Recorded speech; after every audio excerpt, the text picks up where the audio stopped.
नमस्कार दोस्तों, आप सभी का लॉ सीखो के न्यूज इन फ्लैश में। तो चलिए देखते हैं आज की पहली खबर।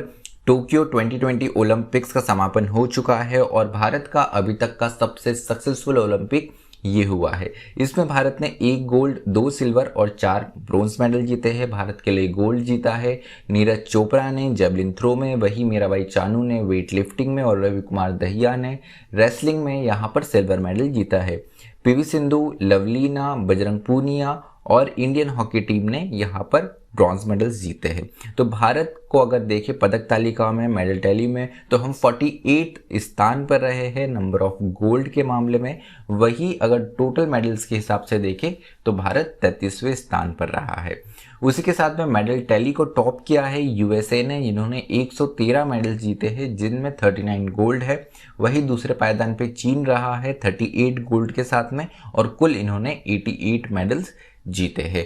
होस्ट कंट्री जापान जो है ये तीसरे पायदान पे रहा है, 27 गोल्ड इन्होंने टोटल जीते हैं। और वही टोटल मेडल्स की अगर संख्या देखें, यहाँ पे 27 गोल्ड मेडल जीते और टोटल मेडल्स इन्होंने 58 जीते हैं। उसके अलावा जो अगली खबर है ये है जय तलवार 2021 के बारे में। यह एक युद्धाभ्यास है भारतीय नेवी और यूएई की नेवी के बीच में। ये युद्धाभ्यास जो है अबू धाबी के कोस्ट पे होगा। भारत की तरफ से आईएनएस कोची और सी किंग MK-42B हेलीकॉप्टर पार्टिसिपेट करेंगे। वही यूएई की तरफ से UAES अल दाफरा और AS-565B पैंथर हेलीकॉप्टर्स इसमें पार्टिसिपेट करेंगे। तो यहाँ पर सर्च रेस्क्यू, उसके अलावा इलेक्ट्रॉनिक वेलफेयर एक्सरसाइज, इन सारी चीज़ों को मजबूत बनाने के लिए ये दोनों नेवी यहाँ पर युद्धाभ्यास करेगी। अगली खबर है न्यू एजुकेशन पॉलिसी के बारे में। तो न्यू एजुकेशन पॉलिसी जो कि गत वर्ष आई थी, पिछले साल आई थी, उसे लागू करने वाला राज्य कर्नाटक पहला राज्य बन गया है जो इस पॉलिसी को लागू कर रहा है।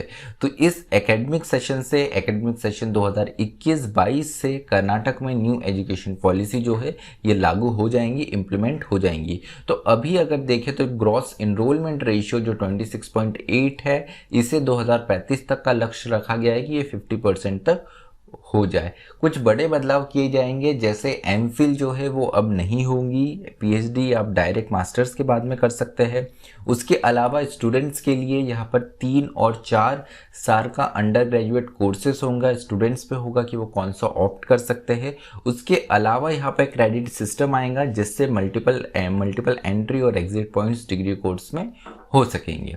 उसके अलावा जो अगली खबर है ये कोविड-19 की वैक्सीन के बारे में है। तो भारत में अब जॉनसन एंड जॉनसन की जो सिंगल डोज कोविड वैक्सीन है, इसे परमिशन इमरजेंसी अप्रूवल मिल चुका है। भारत में ये वैक्सीन जो है home grown vaccine maker Biological E Limited के द्वारा तैयार की जाएंगी। जॉनसन एंड जॉनसन जो वैक्सीन है ये 66% इफेक्टिव है मॉडरेट और सीवियर इलनेस से बचाने के लिए, और वही यहाँ पर 85% इफेक्टिव अगेंस्ट सीवियर केसेस। उसी के साथ में यहाँ पर अगर 4 वीक हो जाते हैं ये वैक्सीन लेकर तो कंप्लीटली आपको हॉस्पिटलाइजेशन से बचा सकती है। उसके अलावा आपको बता दूं कि भारत में जो सबसे पहली वैक्सीन थी ये कोविशील्ड थी, जिसे परमिशन मिली थी। उसके बाद में भारत बायोटेक की कोवैक्सीन, देन रशिया की स्पुतनिक वी को यहाँ पर परमिशन मिली। उसके बाद में मॉडर्ना, और अब ये अगली वैक्सीन जॉनसन एंड जॉनसन बन गई है जिसे ये परमिशन मिली है। तो टोटल 5 वैक्सीन हमारे देश में अब हो चुकी है। अगली खबर है पीएम दक्ष पोर्टल और पीएम दक्ष मोबाइल ऐप के बारे में। तो union ministry for social justice and empowerment doctor Virendra Kumar के द्वारा ये पीएम दक्ष पोर्टल और PM Daksh mobile app launch किया गया है। इसका उद्देश्य है स्किल डेवलपमेंट स्कीम्स को टारगेट ग्रुप्स मतलब युवाओं तक पहुंचाना। यहाँ पर प्रधानमंत्री दक्षता और कौशलता संपन्न हितग्राही योजना जो है इसका मुख्य उद्देश्य है हमारे देश के जो युवा है इनको अपस्किल और रीस्किल करना, शॉर्ट टर्म ट्रेनिंग प्रोग्राम्स करवाना, लॉन्ग टर्म ट्रेनिंग प्रोग्राम्स करवाना, उसके अलावा एंटरप्रेन्योरशिप डेवलपमेंट प्रोग्राम्स कंडक्ट करवाना। अगली खबर है जापान से ही। जापान में आज के ही दिन यहाँ पर 1945 में नागासाकी में न्यूक्लियर बम गिराया गया था। 6 अगस्त 1945 को हिरोशिमा में लिटिल बॉय और 9 अगस्त 1945 को नागासाकी में फैटमैन, ये 2 न्यूक्लियर बम गिराए गए थे। हिरोशिमा में करीब 80,000 लोग इससे प्रभावित हुए थे, रेडिएशन से उनकी मृत्यु हो गई थी। वही नागासाकी में 40,000 लोगों की इससे मृत्यु हुई थी। इसके बाद में 15 अगस्त को जापान ने वर्ल्ड वॉर 2 में सरेंडर कर दिया था, लेकिन ये जो न्यूक्लियर बम्स थे इनका प्रभाव काफ़ी लंबे समय तक रहता रहा, वहाँ पे काफ़ी लोग इससे प्रभावित हुए।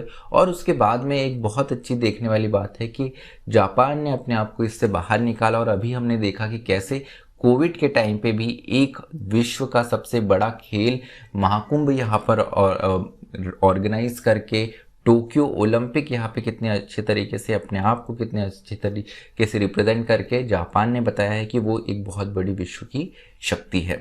तो चलिए अगली खबर जो है ये आईटीबीपी के बारे में है। अब आईटीबीपी में कॉम्बैट सर्विसेज रोल में महिलाएं भी होगी।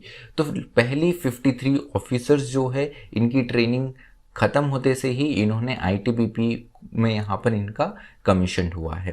तो यहाँ पर जो सबसे पहली 2 महिलाएं हैं ये है प्रकृति और दीक्षा। ये 2 लेडी ऑफिसर्स हैं जिन्हें असिस्टेंट कमांडेंट की रैंक मिली है। यहाँ पे अगर आप तस्वीर में देख रहे होंगे तो लेफ्ट जो असिस्टेंट कमांडेंट प्रकृति है और इनके ही फादर जो आईटीबीपी में काम करते हैं, इनकी तस्वीर यहाँ पर लगाई गई है। तो चलिए अगली जो खबर है ये भारत डायनामिक्स के बारे में है। भारत डायनामिक्स हैदराबाद बेस्ड ये कंपनी है, मिनिस्ट्री ऑफ डिफेंस के अंदर आती है ये। तो ये Uttar Pradesh expressway industrial development authority के द्वारा इन्होंने एक एग्रीमेंट साइन किया है, और ये एक यूनिट सेटअप करने वाले हैं उत्तर प्रदेश डिफेंस कॉरिडोर में। इनका जो मुख्य कार्य है इस कंपनी का, ये मिसाइल्स मैन्युफैक्चर करते हैं, उसके अलावा under water weapons armed forces के लिए भी ये बनाते हैं। तो यहाँ पर झांसी में इन्हें 215 एकड़ की ज़मीन जो है वो दी गई है यूनिट सेटअप करने के लिए। तो चलिए आज का जो हमारा न्यूज़ इन फ्लैश है वो यही समाप्त होता है। मुझे सुनने के लिए आप सभी का धन्यवाद। Thank you. Stay tuned to law सीखो।